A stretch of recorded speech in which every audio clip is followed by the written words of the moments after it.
কোচি মানুষের প্রার্থনা আন্দোলনের শত সহস্র প্রতিবাদী স্লোগান কিছুতেই মান ভাঙেনি।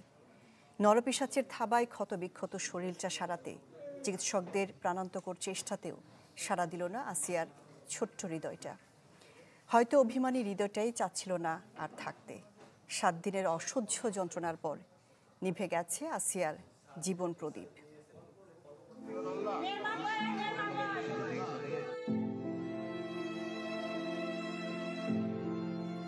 অবশেষে বর্বরতার কাছে হার মানল ছোট্ট আসিয়া। মাত্র 8 বছর বয়সে ধর্ষণের নির্মম অভিজ্ঞতা নিয়ে বিদায় নিল নিষ্ঠুর এই সমাজ থেকে। টানা 7 দিন বিভিন্ন হাসপাতালে জীবন মৃত্যুর সন্ধিক্ষণের ইতি টানল মাগুরার শিশুটি। ঢাকা সম্মিলিত সামরিক হাসপাতালে সে শেষ নিঃশ্বাস ত্যাগ করে দুপুর 1টার দিকে।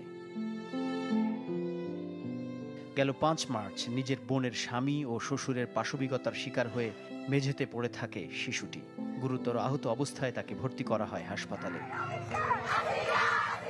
এই ঘটনাকে কেন্দ্র করে দেশ জুড়ে চলতে থাকে প্রতিবাদের ঝড়।